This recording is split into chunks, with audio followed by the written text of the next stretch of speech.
A queda de temperatura no outono provocou um efeito colateral claro no sistema de saúde, a disparada no registro de doenças respiratórias, principalmente em crianças.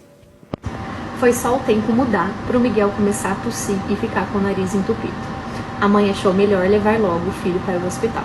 Ele tá tossindo muito, aí só foi piorando, né? Por causa do frio, dessas coisas. Ele tá tendo muito sintoma respiratório. E essa tem sido a rotina de muitos pais durante esses últimos meses. A Sara disse que no ano passado, sua filha quase não saiu de casa e não ficou doente.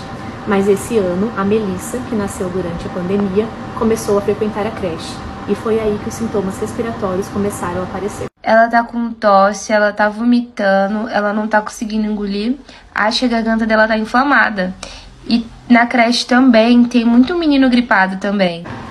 O infectologista Renato, presidente do setor de imunizações da Sociedade Brasileira de Pediatria, explica que no outono é comum esse aumento de casos de doenças respiratórias em crianças, mas que neste ano outros fatores também contribuíram para esse aumento de casos. O lockdown, o uso de máscaras associado com a não frequência às escolas, fez com que houvesse um represamento desses vírus, dessas doenças respiratórias.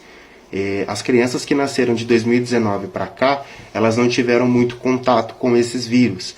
E agora, com a flexibilização do uso de máscaras, até mesmo com a liberação do uso de máscaras em determinados locais, nós temos tendo uma alta na taxa de contaminação dessas crianças por conta de vírus respiratório. Muito por conta de que elas não tiveram muito contato com esses vírus. E agora, com a liberação desses fatores já mencionados, elas estão tendo um aumento nessa taxa de contaminação por conta da imunidade mais baixa, né? Então, nesse período de sazonalidade, nós nunca tínhamos visto uma taxa de contaminação aqui em Minas tão Gerais, alta. No Hospital João Paulo II, referência em pediatria no estado, só neste ano, nos meses entre janeiro e abril, o número de atendimento de crianças com sintomas de doenças respiratórias aumentou quase 145% em relação ao mesmo período do ano de 2000. Hospitais lotados se repetem nos primeiros 4 meses do ano. Segundo dados do Ministério da Saúde, houve um aumento de quase 30% das internações de crianças de até 5 anos por síndrome respiratória aguda grave em relação ao mesmo período do ano passado. O nosso sistema de saúde já está bem sobrecarregado, com muitas filas. Então, é importante que os pais se atentem aos sinais e sintomas que essa criança vai apresentar. Normalmente, ela vai apresentar um sintoma gripal leve, com tosse, coriza e febre baixa. Então, esses sintomas não são necessários a ida ao pronto-socorro. Quando que esse pai realmente vai ter que levar a criança no pronto-socorro? Quando ela apresentar sinais de alarmes, que são febre persistente por mais de 5 dias, sonolência, prostração, a criança não vai ter apetite. E uma coisa que é muito importante, a criança vai apresentar esforço respiratório. Então, é muito importante se atentar a esses sinais e sintomas.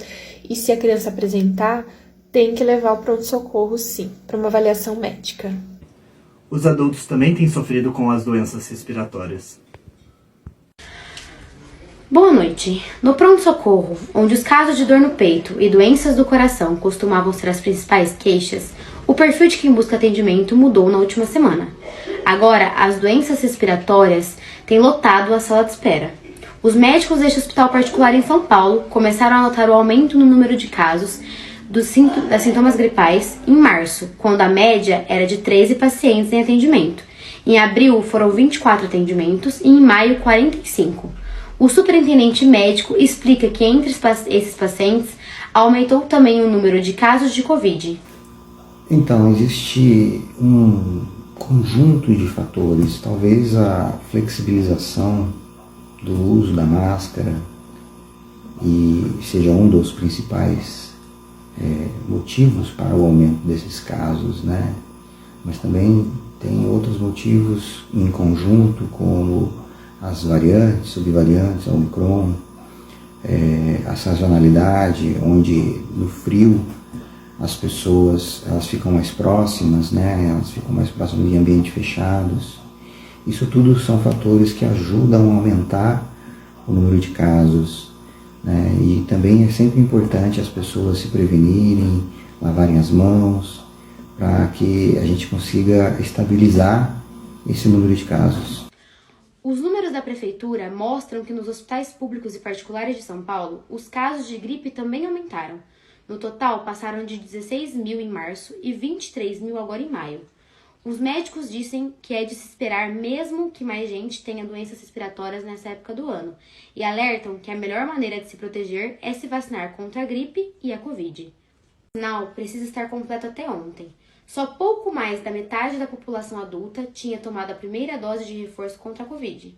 Roraima e Amapá são os estados com os menores percentuais. Os números também estão baixos em relação à vacina da gripe. Segundo o Ministério da Saúde, menos de 40% do público já se vacinou. A enfermeira Lainê Nascimento, da Sociedade Brasileira de Pneumologia, diz que a Covid ensinou todo mundo a se proteger das doenças respiratórias. O fato de ter sido vacinado no ano anterior não nos torna imunes. É importante o reforço anual das vacinas. Então, com a vacinação, vai reduzir a incidência das infecções respiratórias. É importante a gente relembrar do reforço anual da influenza e também do Covid.